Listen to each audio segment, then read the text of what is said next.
Welcome to the Lifespan Podcast, where we discuss the science of aging and how to be healthier at any stage of life. I'm David Sinclair. I'm a professor at Harvard Medical School and co-director of the Paul F. Glenn Center for Aging Research. And I'm joined today by my lovely co-author and co-host, Matthew LaPlante. Hey, how we doing? Feeling We're good back today. at it again. We are. We're here today to talk about how to live longer and better. As part of this podcast series. This deep series. dive into the things that you can do to slow, stop, and reverse aging. That is true. And today is going to be a really interesting one. This is going to be the one that this is the one that everybody's been begging for. That is true. We've been monitoring the responses to tweets and Instagram posts, and most of them are, David, just tell us what to take. The nice ones. Yeah. Some of those aren't very nice either, but yeah. People are like, please. Should I take NR? Should I take NMN? What should I do with metformin? We're going to be talking about all of that today.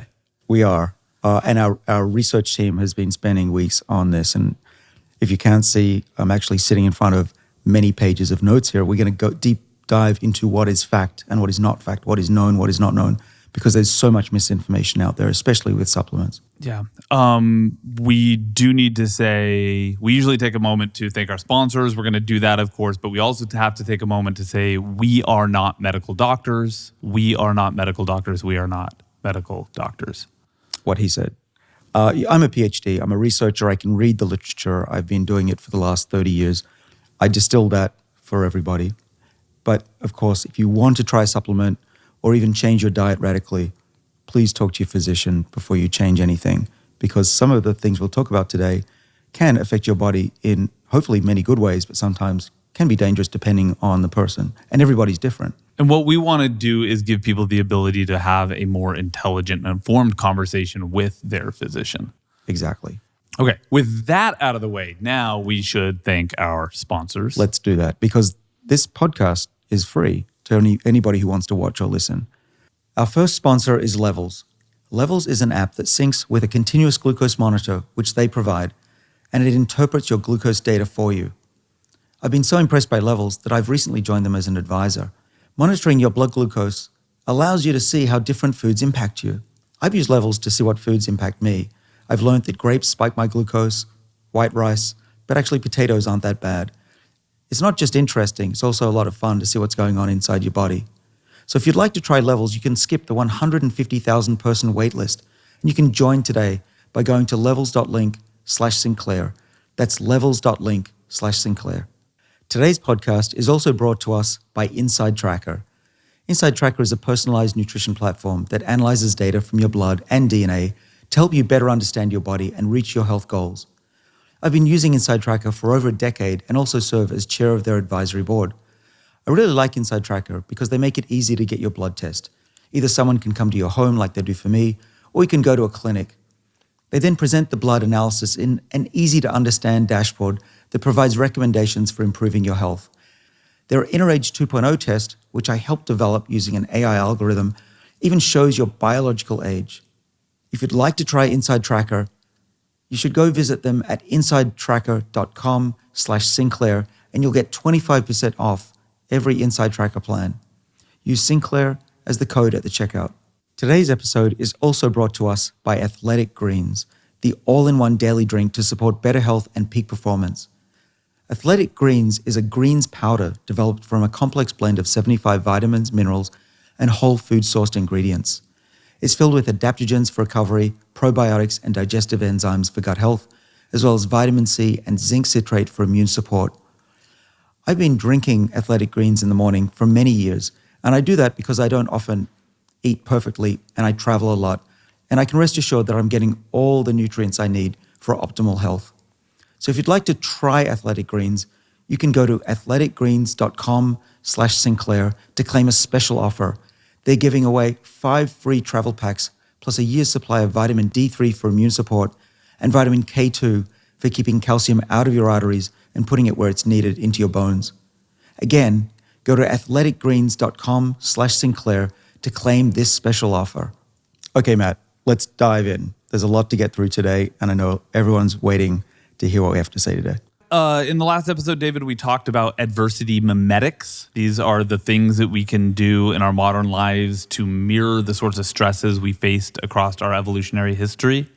But even if you're engaged in doing these things like we've talked about already, fasting, getting lots of exercise, getting out of your comfort zone, our modern lives are still designed around comfort and sedentariness. Sedentary, is that a word? Sedentary lifestyles. Sedentary lifestyles. And that's not to mention the fact that even before modern times, we aged, right? So if we're going to combat aging, we may need an additional boost. Do you believe we may need an additional boost? Well, I do. And I've been doing this since my early 30s. We'll talk about my program at the end of this episode. But really what we want to do today is to talk about some of the major supplements and medicines that are thought and have the greatest scientific evidence to be able to give you wellness now as well as long-term health in the future. Supplements and medicines, drugs and supplements, molecules and drugs. There are a lot of different terms that we're probably going to throw around, and we're going to use them fairly synonymously, but in fairness, let's define drug versus supplement at least. Right. Well, first of all, most drugs are chemicals, okay? But some are naturally occurring and some are freely available over-the-counter, OTC. And that's because they've been in our food supply before and the FDA doesn't regulate them. They fall under what's called generally recognized as safe, or GRAS. And that's why you can pick up a whole variety of molecules from the plant world because they're already in our food supply. Therefore, the government thinks, well, they're probably okay, even if they're 1,000 times more concentrated than what you're eating. But which may or may not be the case. Right, Yeah. right. And so that's why you always have to be careful. You have to monitor yourself, like I have been with my blood work for many years, to make sure that you're not hurting parts of your body. Your liver particularly could be sensitive to some of these molecules, even if they are available freely at the pharmacy or the vitamin shop. Different story about drugs. Drugs are regulated molecules because they have the chance to actually cause damage. And many drugs actually do have serious side effects that need to be carefully monitored and discussed with a doctor. Even those that are very safe, like we'll talk about metformin, these are regulated by the government because they are not in the food supply. They are artificial molecules that could theoretically do damage. And there are literally thousands of drugs and supplements that someone somewhere will tell you will help you with health spans and lifespans. We're not going to talk about thousands of drugs and supplements today. No, maybe in future episodes we'll come back, but we want to hit the high points today. And so that's why today we're going to move through some of the most popular and some of the most promising. These are things that most people can have access to or find a physician who, if the need exists, will prescribe. Right. And I get emails and I get all sorts of texts every day, DMs. What should I take? What about this? What about that? What's the dose? When should I take it? What should I take it with? Is it okay to take this drug with exercise or not? That's what we're going to cover today. Your most pressing questions answered here today. And so we're going to talk about NAD boosters. We're going to talk about metformin, berberine, rapamycin, spermidine, resveratrol, Physidin, and quercetin, and probably a few others. But those are sort of the highlight points. If you're only interested in one of these, or if you watch this whole episode and need a reminder, the show notes are going to be timestamped so you can immediately go to berberine and find it and click on it. That's right. Included in the show notes are the scientific references that we now have in front of us that we're going to talk about so that people can do a deep dive, even deeper than what we're going to do here today. There's one more thing that we'll link to in the show notes that's on your website that I think is valuable for people to know about. You're involved in a lot of different companies. You're an entrepreneur, you're a researcher, you have, I don't know how many patents. There are plenty of people who would say, this guy's just trying to sell stuff. If they suspect that you might have a conflict of interest, they can go and look at your disclosures. I do disclose everything that I do. My lab has a website. You can Google Sinclair Lab. And if you click through my bio, there's a link to all the work that I do outside of Harvard, as well as what we do at Harvard, of course. But importantly, I've never sold any supplement in my lifetime. And that's not because you're a bad salesman. It's because you haven't actually tried to sell. I mean, there's a difference between having not sold a supplement and having tried to sell a supplement and not sold a supplement. Right. I've actively kept myself away from the supplement industry because I want to be able to talk about things without any bias. Not for lack of opportunity, though. There's plenty of people who would love to put your face on a package. Well, and they do without my permission. You can see my face on the internet. But if you see that, know that it's not with my permission. And I do actively try to stop that. Okay. To get into this, let's use some of the same framing that we've used for the other conversation, and that's these 3 longevity pathways, 3 longevity genes that we've been talking about: sirtuins, AMPK, and mTOR. Different drugs and supplements are thought to work on these different pathways in different ways, and we'll sort of like categorize them in those 3 buckets today. Exactly. And the thing to also remember is that these 3 survival pathways that we've talked about, in episode 1 we talked a lot about, are responding to our environment. Whether you're exercising or fasting, they'll turn on, but also appreciate that they talk to each other. And some drugs or supplements will activate one of these and talk to the other 2. So it's a network, and we're still trying to figure out exactly what the optimal combination for each individual might be, whether to tweak it with this molecule and then exercise here and then fast that day. We don't know all the answers, but we are going to present the cutting edge science here today. Well, and I think it's been really interesting. I've been working with you for about 4 years now. And in that time, a lot of the molecules that we knew to be working on one of these pathways, there's been further research that have said, oh, that's not just an AMPK effect. There's also an mTOR connection there. Well, they definitely talk to each other. And because if you're low on amino acids and it'll turn on the mTOR protection pathway, that will then tell the other survival pathways to do their thing too. It's like the Pentagon, where there's centrally coordinated defenses. And basically what we're trying to do is to make a prank phone call to the Pentagon to say there's an emergency, and they'll send out the troops in various ways and protect the body, even though there's no immediate threat. I like that analogy. That's fun. Let's talk about the class of molecules that you've worked most extensively on in your lab. These are known as NAD boosters. Talk a little bit about why NAD is important in our bodies. It's really important. If it disappears, we're screwed, right? Well, we'd be dead in 30 seconds. We need it for energy, but it was discovered about 100 years ago by Germans who were looking at extracts in yeast, and there was this component called NAD that was necessary for chemical reactions. And we didn't say what that stands for. So NAD stands for nicotinamide, which is vitamin B3, and adenine dinucleotide. This is a sugar and a phosphate. The important part about it is that our cells use NAD to transfer hydrogen atoms between proteins and even DNA. That is really important for life. And without it, we can't make chemical energy, which is in the form of ATP, which we'll talk about later because that's important for metformin. NAD is found in abundance. There's many grams of it in the body. It's probably, with the exception of ATP, the most abundant molecule we have in the body. It helps us make energy, but it also has this other function that's just as important that we worked on and co-discovered in the 2000s. It activates the sirtuins, and the sirtuins are these defensive enzymes that, like the Pentagon, send out the troops. The problem is, as we get older, we make less NAD, and we also destroy it more for reasons that we don't fully understand, but it leads to a decline in our ability to fight off aging and the diseases that it causes. And this is because NAD is a sensor for adversity. It is. If you exercise, it's known, and fast, it's known to raise NAD levels. But even if you exercise and have the healthiest diet, you're still going to have lower NAD levels by the time you're in the latter half of your life. So that's why these supplements are thought to help, because they'll boost up those older levels of NAD to where they were when you were young. Okay, so let's talk about the first NAD booster, probably the most well-known. It's definitely the most well-studied of the NAD boosters and probably the most used. That's NR. Which stands for nicotinamide riboside. So that's the vitamin B3 plus the sugar without the N part, which is a phosphate. We'll get to the phosphate. That's important later. It may make a difference. But NR has been taken over the counter or through websites since 2014, either solely, just as a capsule, or there's some companies that sell it in combination with other molecules.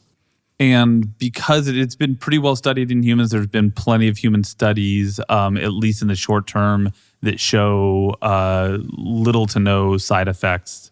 This is a pretty safe molecule. That's for sure. And we know that if you take it as a supplement, just swallow the pill, either 250 milligrams per day or a gram, there's no apparent negative side effects. And in fact, you will raise NAD levels in blood tests. So I think this is an important distinction to make, though. Like, there's a difference between safe and effective, right? Just because we say something is safe doesn't mean it's going to work in it. And in fact, sometimes things that are the most safe aren't going to work at all. That's why they're so safe, is they don't have any effect. But we do know that NR is largely safe. Millions of people around the world take it. NR has been well studied in animals as well. And let's start with that because we actually know more about what NR does in the bodies of animals than we do in the bodies of humans. Well, let's start with yeast. Go even further back. Okay, yeah. So that's where it was first discovered. NR was a newly discovered molecule back in the early 2000s. It's found a little bit in milk and other foodstuffs. And if it was fed to yeast, they lived longer by turning on the yeast sirtuin pathway. Okay, how much longer were the yeast living? Generally, yeast live about 30% longer when you give them these molecules, similar to caloric restriction. And that's what this was doing, mimicking caloric restriction, because both activate the sirtuins and give increased genome stability and epigenome stability that lengthens their life. And those kinds of findings make you really interested because you're really interested in the sirtuin activation. And so you've been part of a group of scientists that have been looking at this. Yeah, one of the first things that we discovered, this is now, we're talking 2002, 2003 in my lab, is that there's an NAD synthesis gene called PNC1. In our body, it's called NAMPT, and it gets activated by these mild stressors. In a yeast cell, it's low salt, it's low sugar, heat, and that turns on the synthesis of NAD, and we found that extended lifespan. And then a few years later, it was shown that you can mimic this effect with this NR. How does NR turn into NAD? So NR has to go through an intermediate molecule. Let's start with the mouth. You swallow your NR, it'll go into the gut. Some of it will be metabolized by the gut bacteria, but most of it will go into the bloodstream and then flow around and then get taken up into your muscle and to your brain and other cells that by transporters called ENTs. And there it's converted into NMN by what are called NRKs. And then you add the phosphate and you've got this thing NMN. What's NMN? Nicotinamide mononucleotide. And then the cell puts two of those together to make NAD. And when we do this in laboratory animals, you mentioned in yeast, it extends life by 30%. What have we seen in mice, which are a little closer to you and I than your yeast is?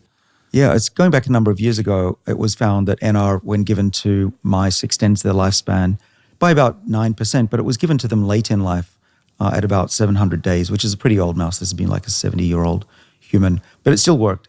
But there were also improvements in health. They had more mitochondria, which is the energy. They had more athleticism, less inflammation. And so that was the first real study that said, okay, maybe supplementing with these molecules like NR or NMN might have some long-term health benefits as well in humans. Among the other health benefits that have been seen by researchers who have given NR to animals in the lab, enhanced oxidative metabolism. Let's talk about that. So they burn more fat. Yeah. They get thinner. And that also means that they're burning more oxygen. And that's thought to be really good at staving off diabetes, type 2 diabetes, as well as improving lifespan. Let's carry this now into the human studies, because what we don't have, for reasons that maybe are obvious, but I'm going to state anyway, which is that humans live a very long life, and it's really hard to put humans into a control group and a test group across a very long time, then control for every variable that's possible, is longitudinal studies that show increases in lifespan as a result of taking NR. But we do have studies that have sought to show similar health benefits to what we've seen in rodents. Somewhat. I would say NR, there have been a few positive results, not a lot. Before we get to that, I think it's worth talking about why can't we just take vitamin B3, which is a precursor to NR.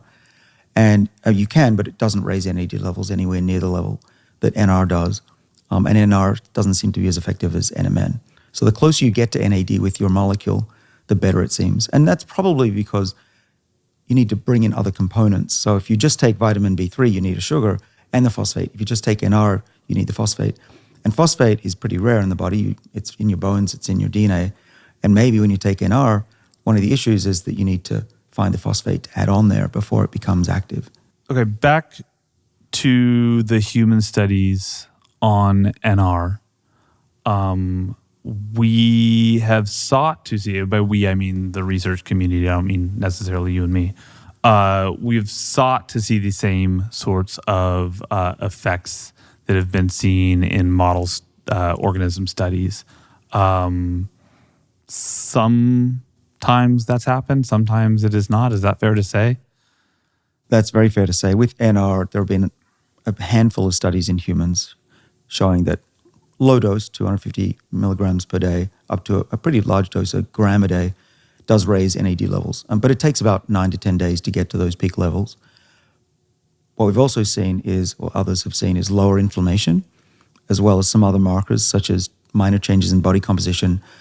But these other things, which are lower blood sugar, improvements in insulin sensitivity, increased mitochondria, those haven't been borne out just yet in these short-term studies with NR. It's not to say, these are the things that were present in the mice who also lived longer. Right. Yeah. Now, it could be that you need a longer-term exposure of these people. These have been fairly short-term studies. Or that humans are not the same as mice. So would you say, I mean, if somebody tells you, oh, David, I've been taking NR for so many times, you're not rolling your eyes, but you're not convinced at this point. The jury's still out. Well, it depends what you're asking. If it's to lower inflammation, yeah, it probably works. There's also a study that was put out by a group that combined NR with terostilbene, which is a resveratrol-like molecule. We'll talk about resveratrol next. That found that in ALS patients, Lou Gehrig's disease, there was an improvement in their function, daily function. So that is somewhat promising. I think that we need more studies. That's what we really need here to be able to make any sort of conclusion about what the long-term effects of taking this supplement are. It's fair to say that in the SIR2 inactivated compound research community, there's kind of team NR and then there's team NMN. Your lab really focuses on NMN. And I think if people were sort of like following what you said earlier about how NR turns into NAD, they might go, oh, well, NR turns into NMN, NMN turns into NAD, so why don't we just take NMN to begin with anyway? And you had mentioned earlier phosphate, and that's an important component of this question. Well, it is. NR is more popular because it's cheaper to make. It doesn't have that phosphate, which can be expensive to put on the molecule through chemistry. And that's why most people started using NR first in humans and in mouse experiments. I didn't have a horse in the race. I didn't care which one. In fact, I'd prefer if both worked according to my theories. But what we found through empirical studies, basically we're looking at which ones work better. My lab and others, including Matt Kaberlein, who's at WashU, who treated a mitochondrial disorder, and we were treating regular mice on treadmills, we found that NMN just worked better at the same dose. We don't actually understand why. It could be that this phosphate addition is one of the reasons. But, just based on observations in our hands and in others, NMN works better than NR. When we supplement with NMN, when NMN is given to organisms in the lab, what's happening? Well, it's a little different. There's been an argument in the literature that NMN doesn't get into cells.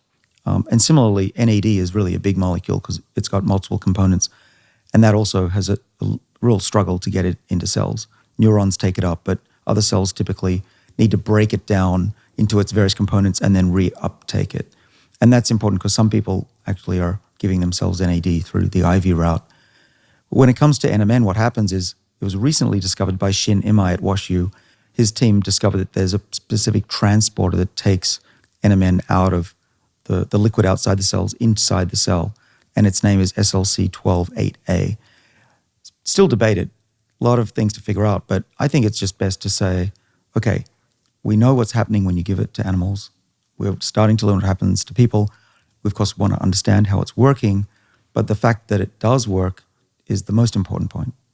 So when it comes to NMN, there's been a number of animal studies showing, for instance, similar to NR, it restores NAD levels, it enhances insulin sensitivity. One of the things that was surprising to me is that we don't have a study that shows NMN's effect across the mouse's entire lifespan yet. Yeah. Well, we have half a lifespan. Shin Imai showed that it actually was pretty good at slowing down the effects of aging, but he stopped the experiment because he ran out of NMN. It used to be rare stuff. Now you can buy it. But we took up the challenge, and we've been doing these studies for the last few years in my lab. Now, preliminarily, these mice have less frailty. We've reported that out in the scientific community. They seem to be younger, having better activity, better mitochondrial function. They run further. the lifespan looks promising. We've done it once, and they do live longer on NMN. The doses are about 400 mg per kg. How much longer? At this point, by recollection, is about 10 to 15%, but particularly strong in females. Okay, so not particularly like wholly different than what we saw in the NR cases with the mice.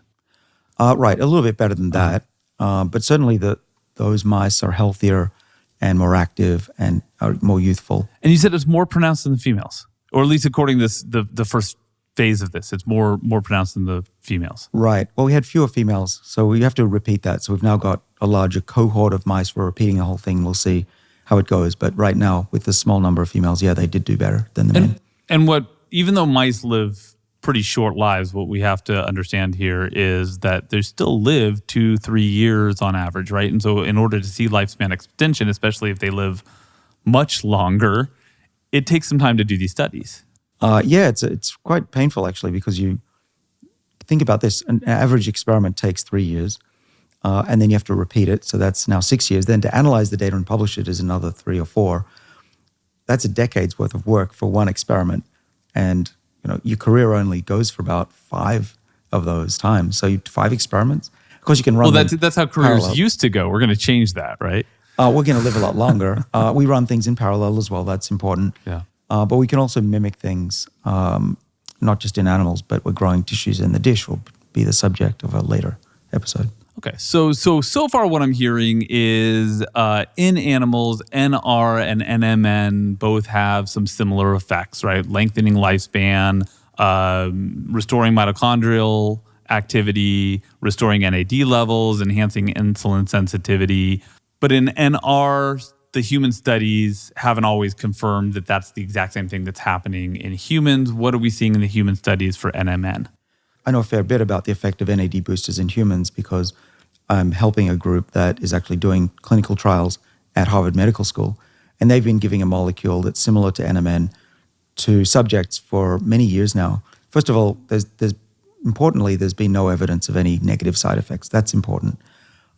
And we're about to learn whether it actually does anything that's similar to the mice. We don't have results in yet, but hopefully by 2022, we'll actually know if people have more energy, more mitochondrial function, better blood flow, more endurance, which is what we saw in those mice. There's been a little bit less human research on NMN than in NR, but we're starting to see just in the last couple of years, especially sort of a flood of studies being published. Early results, for instance, from Yoshino et al. In 2021 showed increased insulin-stimulated glucose disposal. We talked about this a little bit when this study came out. You were pretty excited about it. Tell me why. It's one of the first real proofs that NMN does something in humans the way it works in mice. So this was a 10-week study. It's well done. It's randomized, placebo-controlled. It was 250 milligrams, which is a relatively low dose. Remember, I'm taking, and my clinical trials are 1 gram and 2 grams. This is 250 milligrams. But nevertheless, it improved what you said, insulin-stimulated glucose disposal. That's basically insulin sensitivity. And that's a hallmark of longevity. Keeping the glucose out of the bloodstream, keeping it low levels, is a hallmark of wellness and ultimately longer life. So that's the beginning, but we have a lot more to figure out. We need to figure out if that increased endurance that we see in my lab with NMN-treated mice is true for humans. We also want to know, are organs protected? Other labs, not mine, but other labs have shown that NMN protects the organs when they're damaged, kidney and heart, the 2 main ones, even increased wound healing. I'd love to know if NMN does that in humans. That'd be a big deal. Kidney injury is huge. And particularly, I don't know if you know this, but most surgeries on the heart end up damaging the kidneys, and there's not much you can do about it. So ultimately, we've seen a glimpse with Yoshino et al. My studies that I'm involved with at Harvard Medical School are looking promising. We'll know more next year. But yeah, there's a lot more in the works, and there are other NAD boosting molecules that have been made that are even better than NMN, so-called NCEs, called new chemical entities. And those, I'm aware, probably in the next year will go into the first human studies. And that can be in a whole episode of this podcast in and of itself, yeah? We should do it. Yeah, okay. Why don't we just give NAD directly? We're talking about like NAD boosters. NR creates NMN, NMN creates NAD, that boosts NAD. Or NMN boosts NAD, but it all gets us to NAD, so why don't we just, set up the drip line and get it going? Well, we don't, but others do. there's a lot of activity going on in Florida and LA particularly, of having large drips, long drips of over an hour of NAD. These are up to a gram. these are not in study settings. This is not in a research setting. This are like people trying this out.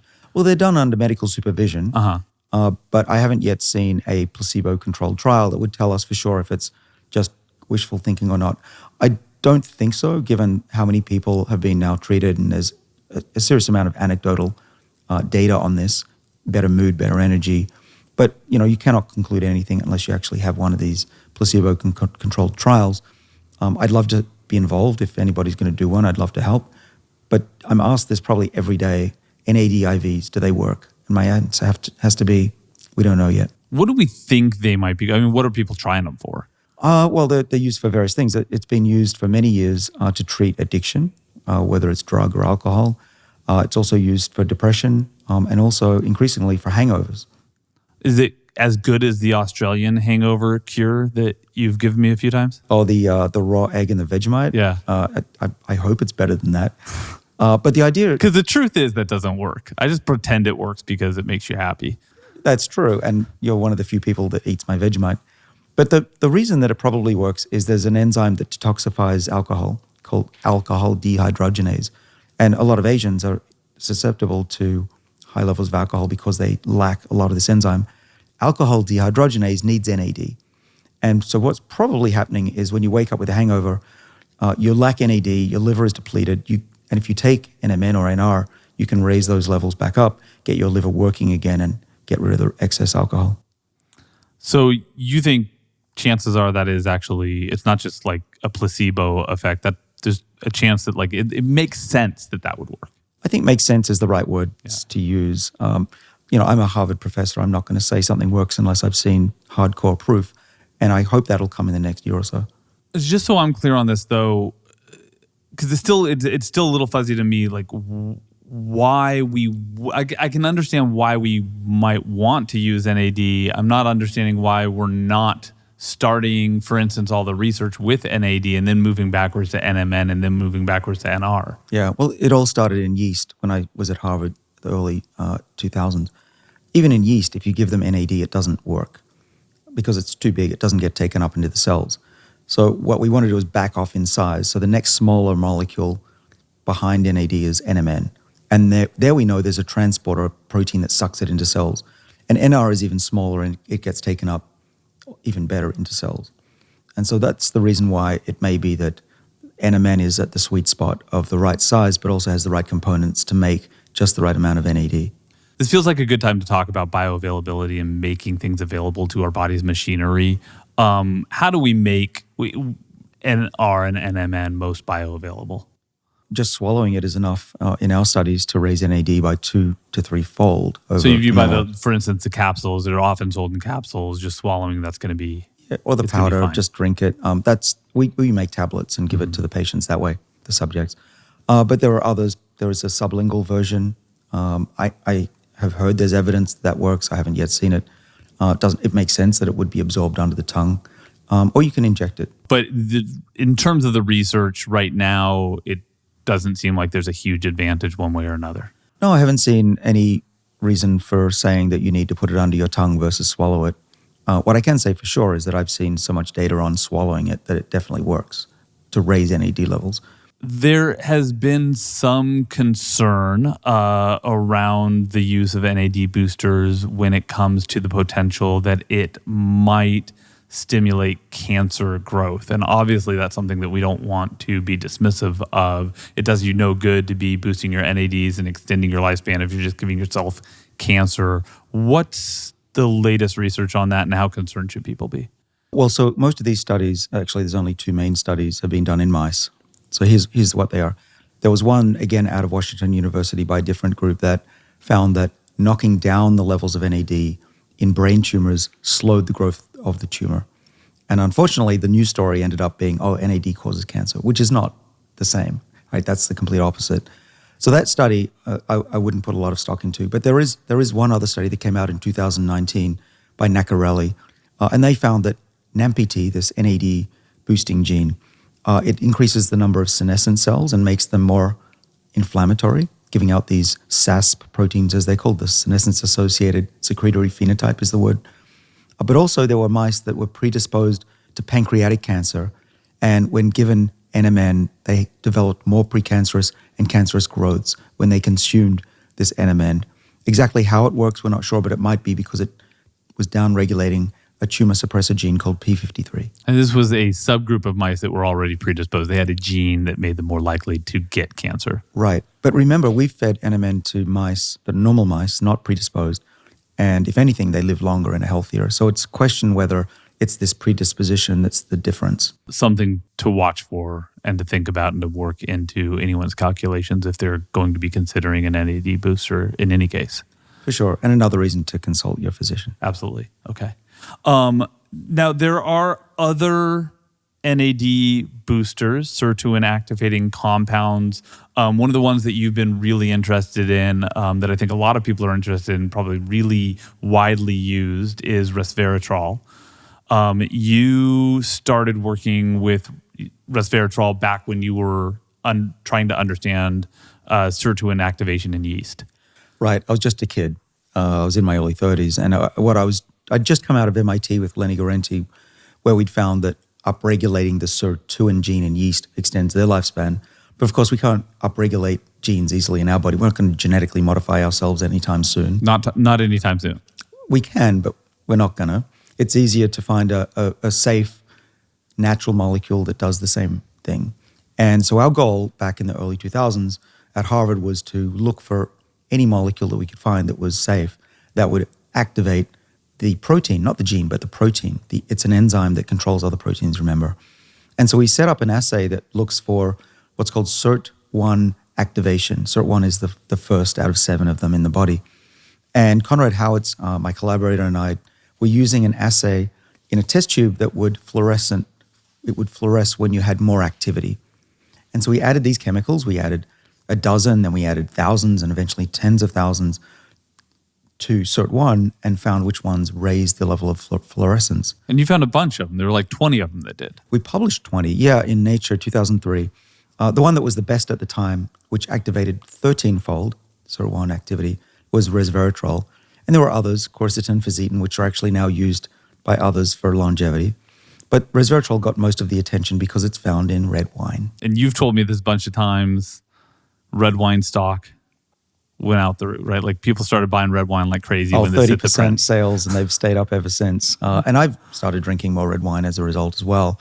But when I look... The truth is, though, how much red wine would you actually need to drink in order to increase your levels of resveratrol and get an actual effect out of this? Right. You can't drink enough red wine to get the kind of doses that are efficacious in humans. You can't.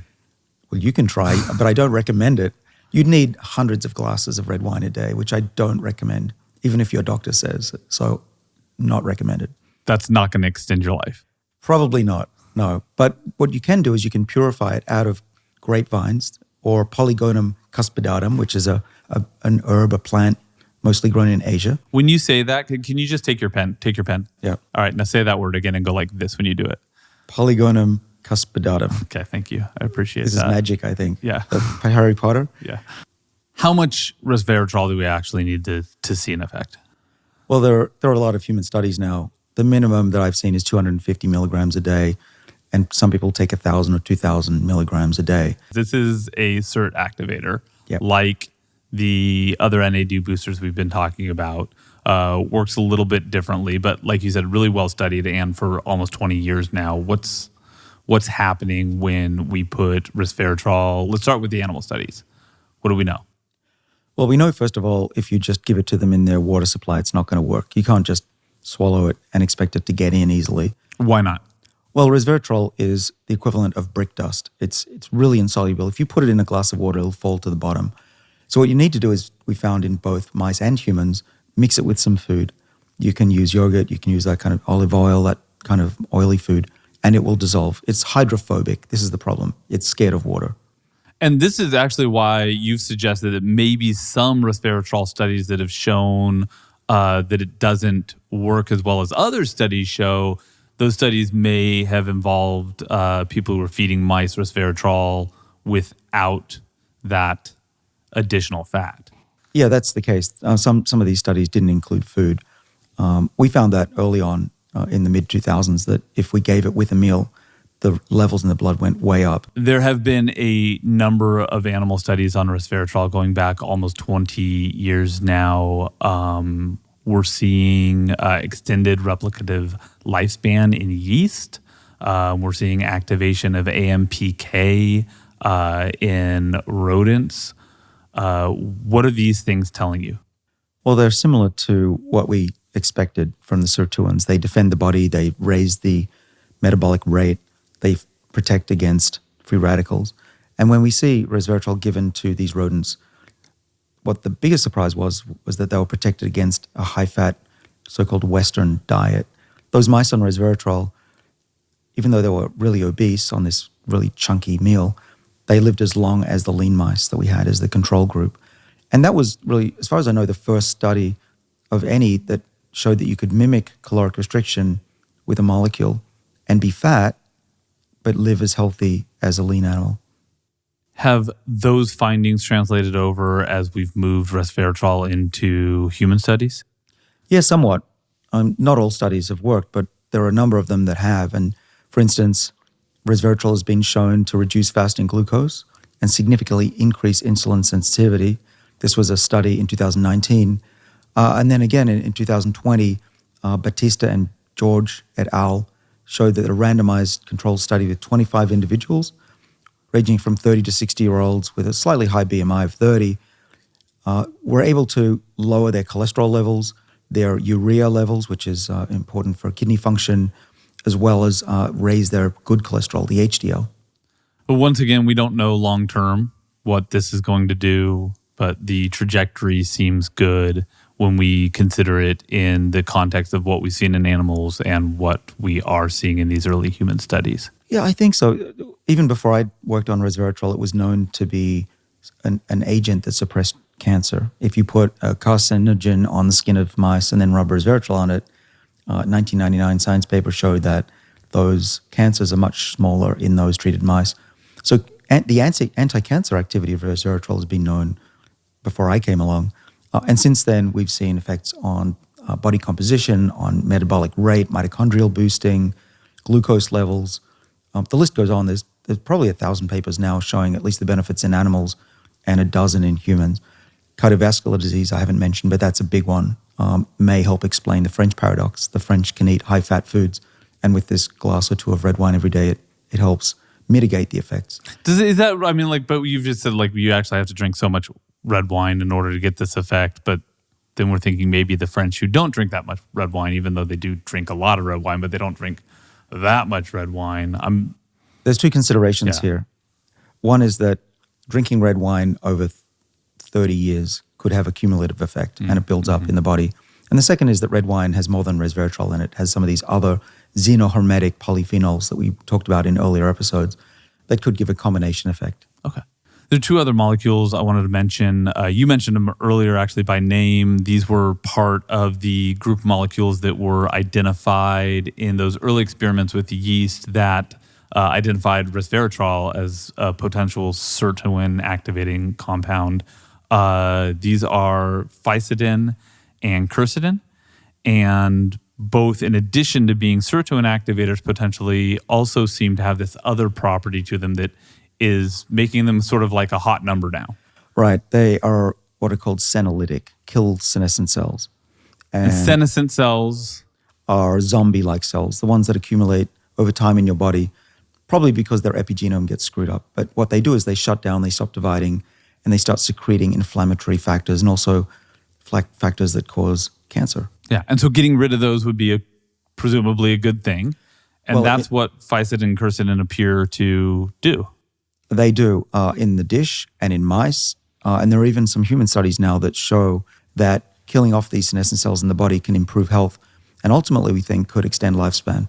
And these have been shown in the case of physidin, at least, to extend lifespans in some model organisms. Like fruit flies? Yeah. And even in mice recently. I was particularly impressed by the mouse studies. A couple of colleagues out at the University of Minnesota were able to show that physidin put in either in the food of the mouse when it's young or even late in life after 700 days, which is like a 75-year-old human, was able to extend lifespan quite dramatically, up to 30%, including improving their health. And that's ostensibly because both it's removing those senescent cells and activating the SIRT1 defenses. And there's been human studies in both of these as well. I know we kind of talk about these in a group because they were discovered as SIRT2 inactivators, and now they're being seen also as potential senolytics. But maybe we can differentiate a little. Well, a lot more is known about quercetin. Okay. That was discovered first as a senolytic by Jim Kirkland at the Mayo Clinic, who combined it with a drug called dasatinib. And together, those two molecules are potent killers of senescent cells. And those have been put into mice and into humans where they are showing really remarkable effects in treating age-related diseases. And we've had some randomized controlled trials with humans in quercetin.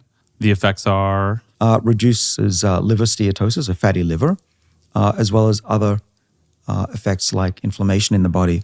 You can actually see that the number of senescent cells in the body goes away when you treat with quercetin and dasatinib. Dasatinib is a drug that's used to treat leukemia. It's got a lot of promise as a senolytic too, it seems. As of right now, you can really only get it for treatment for leukemia.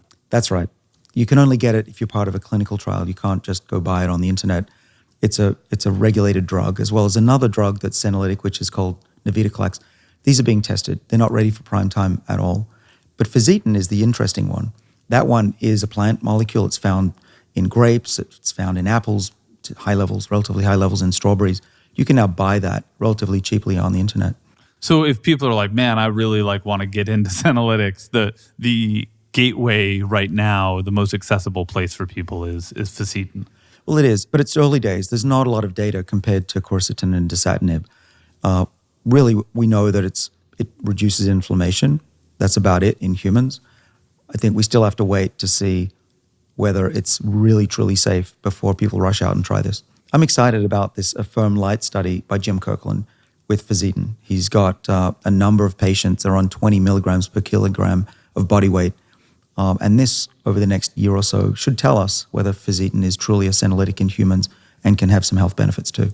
Okay, so there's a third class of drugs we want to talk about today. We're not going to spend too much time with them because, broadly speaking, they're not available for purchase or even prescription right now, except for in very, very narrow instances. I'm talking about rapamycin and these drugs that are rapalogs, drugs that are supposed to mimic the effects of rapamycin, perhaps without all the toxicity.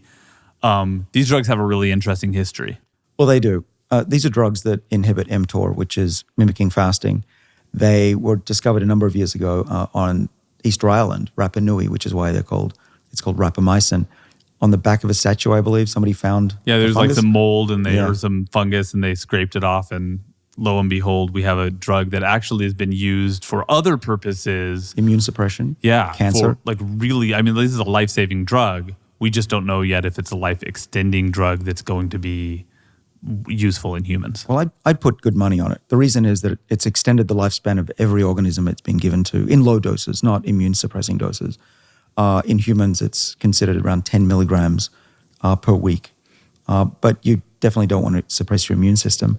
But even from yeast to worms to flies and mice, if you give it late in life, it still extends lifespan. It's really quite potent. The only downside is that it could be toxic. So you have to be extremely careful. And right now, it's not available. And rapamycin works by inhibiting mTOR. Yeah. Actually, TOR stands for target of rapamycin. So that's how mTOR was discovered.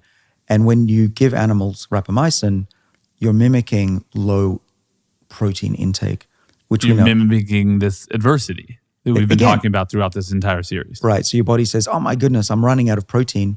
I need to scavenge protein from within.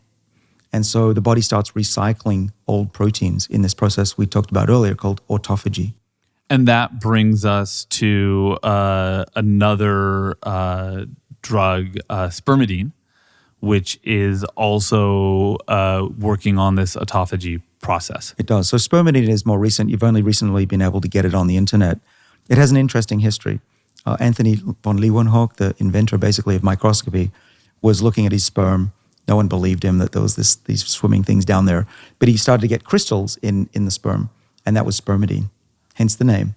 kids, if you want to get into science. And what do we know about spermidine now? Because this is a really old. I mean, this has got an old history, but like really new research that's showing potentially extensions of lifespan. Well, we know it extends lifespan in yeast and flies and worms And even mice. and mice. There's a new study that was really compelling. If you give spermidine to mice, either when they're young or even late in life, they live longer and they have better heart function and other youthful capacities. There are two ways that spermidine is known to work in mammalian cells. One is it stimulates autophagy, just like rapamycin does in the mTOR pathway. There's another really interesting property that seems to be true, which is it also stabilizes changes to the epigenome, which, as you know, is one of the major causes of aging. There have been a number of human studies on spermidine, particularly revolving around enhancing memory and dealing with memory loss in older Americans. That's true. We don't know a lot about aging itself, but cognition has greatly improved in a number of studies. The one that stands out for me is the one by Schwartz et al., 2018. They were giving people 1.2 grams per day over 3 months, and there was significant enhancement of memory. I wanted to go back to the history of this stuff. You mentioned earlier that Antony von Leeuwenhoek discovered the crystalline structures that led us to spermidine by examining his own sperm, presumably his own sperm in a microscope. Is that still where we're getting sperm, Adine? No, not that I know of. Where are we getting it from? We're getting it from wheat germ. It's a lot easier. It's much more abundant. You can also find it in soy products. That makes me feel better about it. All right, we've talked about sirtuin activators. We've talked about mTOR inhibitors.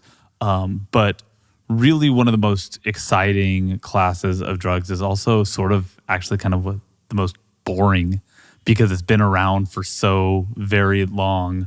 An AMPK activator called metformin, which hundreds of millions of people around the world already take for diabetes. Yeah, it's been used since the 1950s as the frontline medicine to bring down glucose levels in type 2 diabetics. And it's relatively safe as a drug goes. In half the world, it's available over the counter at pharmacies. Here in the US and in Europe and UK, Australia, you need a prescription. And we know that metformin works by activating AMPK. Do we know how that process kind of unveils itself? Well, there are a lot of theories, and it's been debated for over 50 years.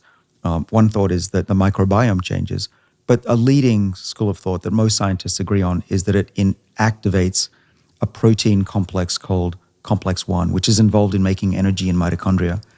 And what it does is it lowers the amount of energy that the cell has in the form of ATP, this chemical that we use for energy. And then you get mitohormesis, mitochondrial hormesis. What doesn't kill the cell makes it stronger. And the reaction is twofold. One is to make more mitochondria, so you get more energy a few days later.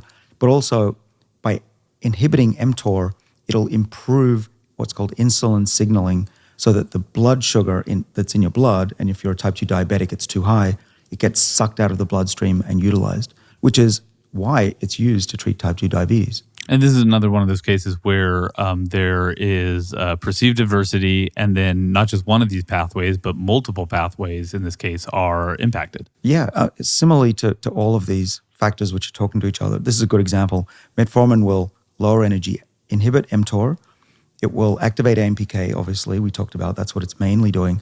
But it also raises NAD levels, which, as we all know, will activate the sirtuin. So metformin is a remarkable molecule, comes from the plant world. It's very simple. The French hellebore or lilac plant produces what's called guanidines, and these have been known to treat diabetes for many years, in fact, over a century. And then chemists have put methyls on them, chemically modified it so that it's more stable, and we call this metformin. And that's what we have as the drug today. And we've given this drug to animals. In worms, it's extended lifespans 30 to 40 days, which is no small amount of extension for a worm. Yeah, I was involved in the mouse study with Rafael de Cabo down at the NIH, and we found that the mice were healthier and longer lived on metformin. And what are the other things? Because again, what we want to look for, if we want to know if metformin is working in humans like it works in animals, we're not necessarily just going to look at the lifespan extension because that takes a long time. What are sort of the intermediary things that we're seeing with metformin? In humans, you mean? In animals, and that we can look for in humans. Well, the main one, of course, is glucose lowering, but we also see more energy, more mitochondria, less inflammation, and muscle switching. We haven't talked much about muscle type switching, but muscles, as you get older, become more glycolytic. They start to use more anaerobic mechanisms. And you can see that switch back when you give them metformin, like they're more like an athlete. And we're seeing all of these things in animals and also in humans. Right. And this is where we can speak to a lot of data because millions of people have taken metformin.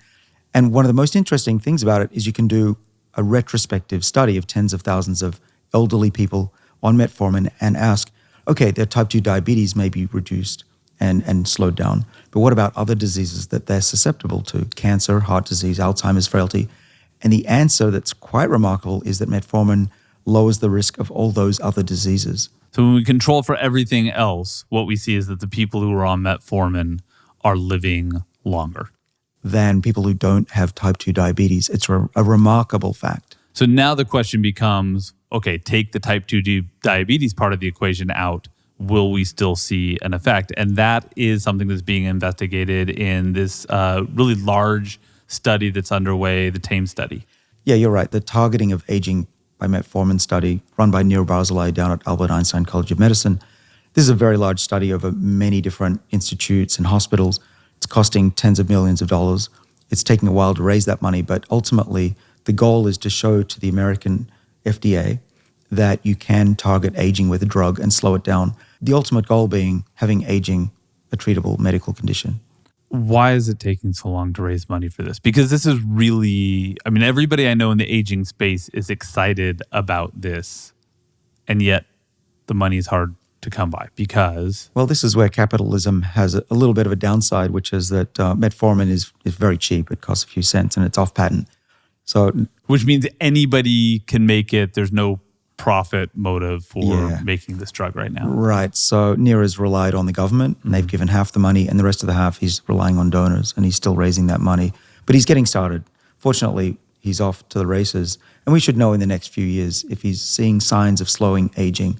And he's looking at a number of things, not just diseases, but also things like stability, ability to walk, strength, these kind of things, mental acuity. These are things that would indicate that aging itself is being slowed down. And he's even now able to measure the human biological clock with accuracy. And that should also be slowed down if this is truly an anti-aging medicine.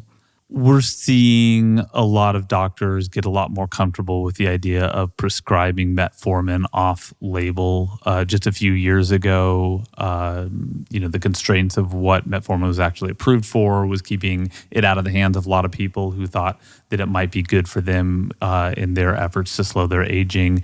There's starting to be a little bit of a shift there. Well, yeah, I'm seeing a lot more people taking metformin with the approval of their physician. And part of it is education. Typically when a doctor sees the evidence, and there's extensive literature, and sometimes it's the patient takes the information to the doctor or our book, the doctor, in most cases, is convinced that this is worth the risk. Now, it's not risk-free. We should mention that metformin has some downsides. Mm-hmm. One is that it can cause lactic acidosis, which is quite a severe condition. It can be fatal, so you have to be very careful there. But most people are fine on metformin. The biggest thing that happens to them is that they have an upset stomach, lack of hunger, which can actually be a good thing if you want to lose weight as well. But doctors now are saying, okay, they're advising their patients as to these potential side effects and also saying, either because that doctor is sold on the idea that there's a potential aging benefit here or anti-aging benefit here, or one of the other things you and I have talked about before is doctors are increasingly getting sick of waiting until patients are full-blown sick to prescribe them medications, and they're prescribing it to pre-diabetic people and what we might call pre-diabetic people. Well, there's a shift in medicine and the way doctors are looking at their patients. More and more doctors are saying, okay, let's not wait till the patient is so sick that we have to treat them. Let's get ahead of that and let's start treating them earlier. The one other thing that people should talk to the doctors about if they're considering trying to get on metformin is the concerns about the connection between metformin and muscle loss. Right. Particularly in the elderly, this is an issue. But actually, if you look at the data, and there have been a couple of human studies, metformin doesn't make a big difference to muscle size. It probably makes a difference if you're trying to win Mr. Universe. But other than that, the difference is really slight. If you look at the graphs, it's only a 5% difference. And actually, a 5% difference, I'll give up 5% body size for longevity any day. But the other important thing is that those muscles on metformin were just as strong as the others and had less inflammation. So there's other benefits to that. What some people are doing, just in an abundance of caution, is taking metformin on days that they don't exercise. And if you're wondering why does it affect exercise, well, really, it's pretty obvious. It reduces the body's ability to make energy. And so you don't feel as strong on the days that you take metformin. So you do less reps, fewer reps. And so what you could really do is just put a little bit of extra effort in and probably make up that 5% difference. If people are interested in the effects of metformin but are not able to work with a doctor to get a prescription for it, or if they've tried out metformin and it just doesn't sit well with them, which is the case with about 20% of people, there's another alternative that works on some of the same pathways activating AMPK.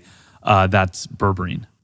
That's right. This is a molecule from the plant world, bark and roots. You can find it's a yellow substance. Again, it's fairly insoluble, so if you want to take it with some food, yogurt, olive oil, this kind of stuff. But it's been remarkable what's been found in animals and even in people, that it can mimic the effects of metformin. Specifically, what it does is, again, it binds to this complex 1 and reduces chemical energy in the body. And in reaction, this mitohormesis is to amplify up mitochondria and make the body more sensitive to insulin and lower the blood glucose. We've seen this in my lab in mice, and human studies have actually validated this as well. The doses are high, 1 to 2 grams per day, but it does seem to work. And when you say it does seem to work, you mean not just showing, the activation of AMPK and increased mitochondrial energy, but we actually in mice have seen pretty substantial increases in lifespan. Yeah, actually, it's really interesting. In mice, berberine will extend the lifespan of mice treated with chemotherapy and have a pretty big lifespan extension of normally aged mice. That's also true in fruit flies. So it seems to be a common mechanism that you lower the energy in an animal and it responds by living longer. And I think you said you got to take quite a bit of this stuff, though. Yeah, the clinical studies, it's at least 1 gram. There's one that worked with 2 grams, but it does seem to work just like metformin in improving the body's sensitivity to insulin and lowering the blood glucose levels, which is a good sign that it's going to have future health benefits. Any concerns about side effects with berberine? I'm unaware of any downside of berberine. We should say berberine does have some of the similar side effects of metformin. We don't know, in different groups of people it might be different, but you're looking at diarrhea, constipation, gas, potentially upset stomach. Right. Yeah, no molecule's perfect. But this one's really interesting because it's a natural and commonly available one that you can try at home. Of course, talk to your doctor first, though. Yeah. All right. Well, that kind of brings us to try at home. And again, with the caveat that we're not telling anybody what to do. We're not giving them medical advice. You're not a doctor. I know you have been really open about what you do. That has changed over the years. But let's just sort of take it through the things that you started doing, 20 years ago, 10 years ago, 5 years ago. We'll just start from sort of a chronology. When you started investigating resveratrol, you also started taking resveratrol. How did you know how much to take, though? Because you were giving resveratrol to yeast and eventually to mice. Well, it's not a one-to-one. It's not like you should take 3,000 times as much as the mouse had. Because we're 3,000 times bigger than a mouse is. Right, yeah. Right. It's not just proportional. It's actually more related to our surface area and how much the drug can get into our bodies versus the mouse. And the calculation for a mouse, which is called the allometric scaling, is about 12. So you multiply it, let's say if the mouse has 100 milligrams, 1.2 grams for a human. For a rat, it's 3. For a mini pig, it's 1-to-1. Turns out we have about the same surface area as a mini pig. And so you take about 1 gram of resveratrol every day? I do, and I've been taking that since about 2004. And but like I said, you can't just put it in water and drink it. You got to add some fat to it. Yeah, so I typically have some yogurt, a couple of spoonfuls, not a lot, because I'm trying to fast until dinner. But I could mix it with olive oil. Olive oil recently, as we mentioned earlier in a previous episode, seems to be really good for activating sirtuins, but also you can dissolve resveratrol in it. You get a twofer. You do. I don't have a lot of it. There's a lot of calories in olive oil. I don't want to break the fast severely. But, mix it with a bit of vinegar and basil leaves and it doesn't taste too bad. Okay. So resveratrol, you're taking about 1 gram a day in the morning. Also in the morning, you take NMN. I do. And there you don't have to worry about food. It's dissolved easily. You can put it in water or swallow it, put it under your tongue.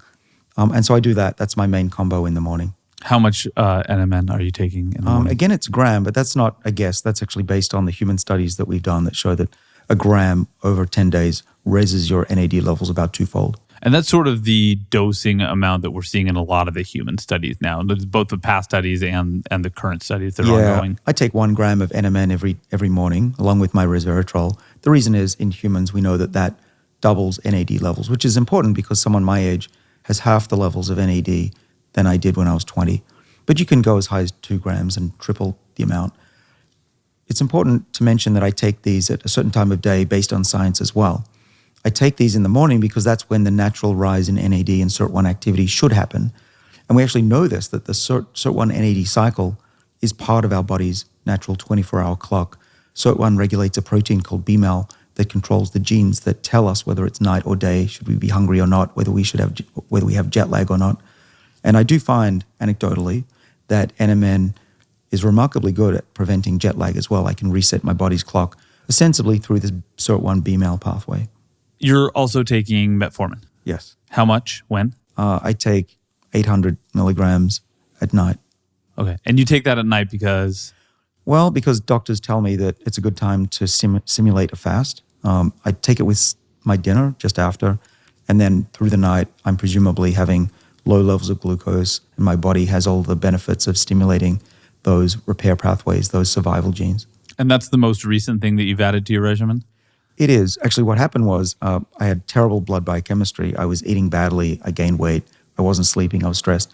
And those numbers just went through the roof. And I said, I got to do something. So I went on NMN and things were somewhat rectified. And then I added metformin and they really got back to my optimal. We mentioned earlier some concerns about exercise and metformin. Your practices, where that's concerned? Yeah, I pulse metformin. It doesn't sit well in my stomach anyway. So on days where I know next day I'm going to exercise and lift weights, I might skip metformin that night before. And then there's also spermidine. There is. You can buy it now. It's there's a company that makes it in pure form, very low levels of gluten.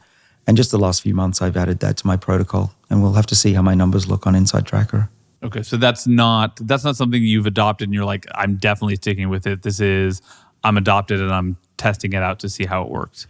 I am, and I advise that company. It's the first supplement company I am advising, and I did that because I wanted to look at the human clinical trials, and they look really promising as well. How much of that are you taking? 1 gram as well. Okay. You are also periodically taking fisetin and quercetin aimed at senescent cells. There are clinical trials being run out of the Mayo Clinic for fisetin and for quercetin. These are high doses. They're typically 2 grams taken 1 day a week for a matter of months. I'm on a maintenance dose. I take about 0.5 gram of each every day. Let's take this morning through night just really quickly. Resveratrol, 1 gram. In the morning with yogurt or olive oil. NMN as well. 1 gram, yep. Fisetin and quercetin. 0.5 gram in the yogurt. Spermidine. Definitely spermidine, yeah, in the morning, about 1 gram. And then in the evenings, if you're not working out the next day, metformin, how much? 800 milligrams. Okay. That's it. That's it. Now, you're not most people. A lot of other people are going to be different. You don't advise people, but it might be a good place for people to start their conversation with their doctor, though, yeah? Well, I think so. Most doctors are open to looking at, say, Inside Tracker data and hearing about the latest science. It's very difficult for them to keep up with it. It's one of the reasons we're doing this podcast in the first place. So, David, this has been a really comprehensive conversation. Even still, we could have gone deeper on any one of these drugs or supplements. Maybe we'll do that in future episodes, in a future season of Lifespan Podcast. But what we're trying to do today is really give people an opportunity to really start thinking about whether this might be something that they want to bring into their lives, and if so, how. Of course, again, in consultation with their physician. And monitoring. This is important. You don't know if you're doing good or harm to your body unless you measure it, particularly your liver. You can measure what's called AST, ALT. I do that routinely just to make sure nothing's going wrong in that regard. Our next episode is? Things that are not supplements. Things, maybe you could regard them as being on more of the cutting edge. Things like testosterone, growth hormone, exosomes, peptides. We're going to dive deep into those as well. All right. Sounds like fun? Yeah. Let's do it. If you're enjoying this podcast and would like to support us, please subscribe on YouTube, Apple Podcasts, and Spotify. On Apple, you have the opportunity to leave us up to a 5-star review. Also, check out the sponsors that we mentioned at the start of the episode. That's probably the best way to support the show. We also have a Patreon account. That's patreon.com/David Sinclair. And there you can support the show at any level you'd like. Thanks again for joining us on this episode of the Lifespan Podcast.